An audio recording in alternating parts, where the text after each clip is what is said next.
அப்பா, நீங்க அவங்கள அம்மாவா ஏத்துக்கலனா நான் உங்களை அப்பாவா ஏத்துக்க மாட்டேன் என்ற ரக்ஷிதாவின் குரல் விஜயின் காதுகளில் ஒலித்துக் கொண்டே இருக்க கோபத்தின் உச்சிக்கே சென்றார். விஜயின் கோப பார்வையை உணர்ந்த கௌஷிக், டேய், அண்ணன் கிட்ட சிக்கின செத்த எஸ்கேப் என்ற மைண்ட் வாய்ஸுடன் நைஸாக அங்கிருந்து நழுவிக் கொள்கிறார். விஜய் கோபத்துடன் சோஃபாவில் அமர்ந்திருந்த கல்கியை பார்த்து, இந்த சூனியக்காரி இன்னும் என்னெல்லாம் என் குழந்தைகிட்ட சொல்லிருக்காளோ, இந்த மாதிரி எல்லாம் அபி பேசவே மாட்டானே என்று தனக்கு தானே கேள்வி எழுப்பிக் கொள்கிறான். திடீரென்று ரக்ஷிதாவை பார்த்து, நீ அவ கூட தான் வந்தியா என்று கேட்க ரக்ஷிதாவும் அஃப்கோர்ஸ் என்றாள்.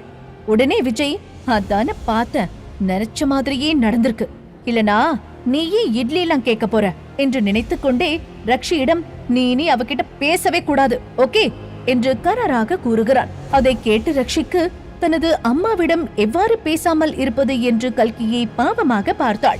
உடனே விஜய், சாப்பிட்டதெல்லாம் போதும், வா ரூம்க்கு போலாம் என்று கையை பிடித்து இழுத்துக்கொண்டே செல்கிறான். ஆனால் இன்டெலிஜென்ட் கேர்ளான ரக்ஷிதாவோ எப்படியாவது அப்பாவை கன்வின்ஸ் பண்ணி அம்மாவோட சேர்த்து வைத்து விட வேண்டும் என்ற எண்ணத்துடன், அப்பா, அம்மா அழகா இல்லையா? மூவி ஸ்டார் எல்லாரையும் விட அழகா இல்ல?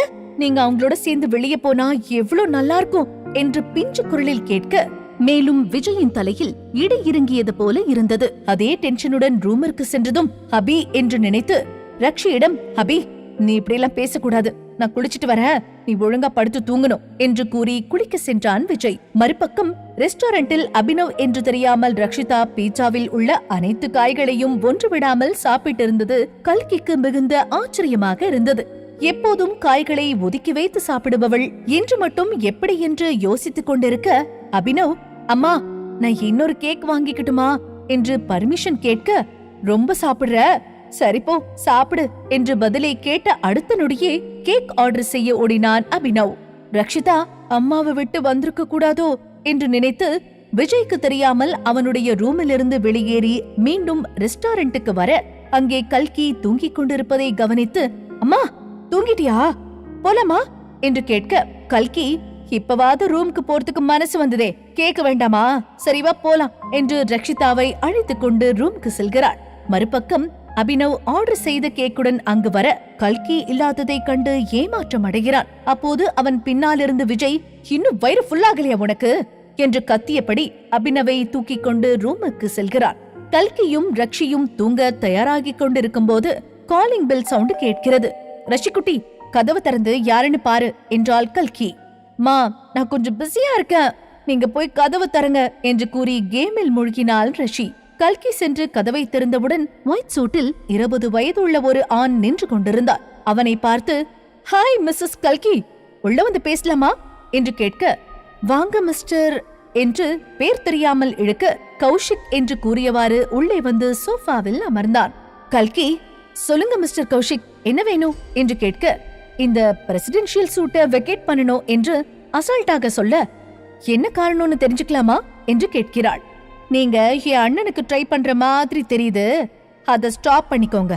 பார்க்க டீசெண்டா இருக்கீங்க, எங்க ஹோட்டல் ரூம் புக் ஆகி அதை நாங்களே கேன்சல் பண்ணா உங்களுக்கு நஷ்ட ஈடா பணம் தரணும். இந்தாங்க உங்க 7.5 லட்சம், இதை வச்சுக்கிட்டு ரூமை காலி பண்ணுங்க, கீழே வேற ஃப்ளோர்ல உங்களுக்கு ரூம் தரும் என்று கூறியவனை பார்த்து முறைத்து கொண்டிருக்கிறாள் கல்கி. சின்ன புள்ளத்தனமா பேசுறீங்க, நான் அவருக்கு ட்ரை பண்றத நீங்க பாத்தீங்களா? அது போக என்கிட்ட தேவைக்கு அதிகமா பணம் இருக்கு, என்ன பார்த்தா உங்களுக்கு எப்படி தெரியுது என்று கேட்க, ஆனாலும் அப்பட்டமா தெரியுதே மிஸ் கல்கி. ஆமா, உங்களுக்கு கல்யாணம் ஆகலன்னு சொன்னாங்க, அப்ப நீங்க மிஸ் தானே என்று ஏளனமாக கேட்டவனை கடும் கோபத்துடன் கெட் அவுட் என்று கத்துகிறாள். ஓகே, ஆனா சீக்கிரமா இங்க இருந்து போயிடுங்க, இங்கதான் நாங்க தேடிட்டு இருக்கிற famous neuro surgeon doctor Mayuri வந்து தங்க போறாங்க என்று கௌசிக் கூற, அப்போதுதான் கல்கி விஜய் தன்னை தேடிக்கொண்டிருப்பது நினைவில் வந்தது. அதன் பிறகு எதுவும் பேசாமல் இங்கிருந்தால் மாட்டிக்கொள்ளுவோமோ என்ற பயத்தில் செக்கை வாங்கிக் கொண்டு வேறு ரூமுக்கு ஷிஃப்ட் ஆனாள் கல்கி. கல்கி தூங்க சென்றதை உறுதி செய்து கொண்டு ரக்ஷிதா மீண்டும் ஆன்லைனில் தன் கேம்மேட் கௌசிக்கிடம் பேசிக்கொண்டே விளையாட தொடங்கினாள்.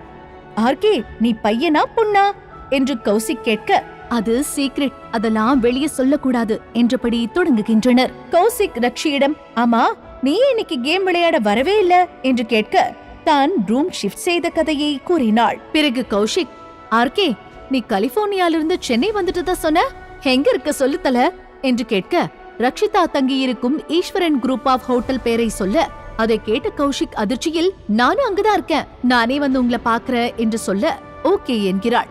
உடனே ரூம் நம்பர் என்ன தல என்று கேட்க, இன்னைக்கு வேணா, அம்மா தூங்கிட்டாங்க, நாளைக்கு மீட் பண்ணலாம் என்று சொல்லி உறங்க செல்கிறாள் ரக்ஷிதா. நடந்த நிகழ்வுகள் அனைத்தையும் கல்கி மறைந்து நின்று கேட்டுக்கொண்டிருந்தாள்.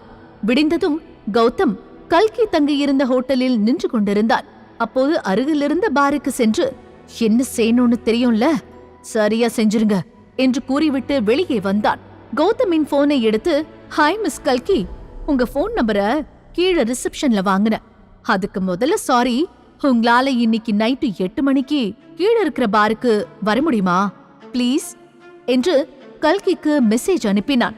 ஆனால் கல்கி அதை ஸ்பாம் என்று நினைத்துவிட்டு டெலிட் செய்து விடுகிறாள். அங்கு கௌதம் வருவான் என்று எதிர்பார்க்காத வர்ஷா அவனை ஃபாலோ பண்ணி கொண்டிருந்தாள். அப்போது அங்கிருந்த வெயிட்டர்கள், ஒருவேளை கௌதம் சார் அவருடைய ஃபியான்சிக்கு ப்ரப்போஸ் பண்ண போறாரோ, கௌதமோட ஃபியான்சி ரொம்ப லக்கி போன்ற பேச்சுக்களை கேட்டு முகம் சிவந்தாள் வர்ஷா. கௌதம் தனக்காகத்தான் சர்ப்ரைஸ் பார்ட்டிக்கு ஏற்பாடு செய்திருப்பதாக நினைத்து குதூகலமானாள். கௌதம் ஃப்ரெண்ட்ஸ் குரூப்பில் come to Velvet bar at 8 என்று அனுப்ப அது தவறுதலாக வர்ஷாவிற்கும் சென்று விடுகிறது. மகிழ்ச்சியில் வெளியே வர அப்போது கல்கி அங்கிருப்பதை பார்த்து விட்டாள்.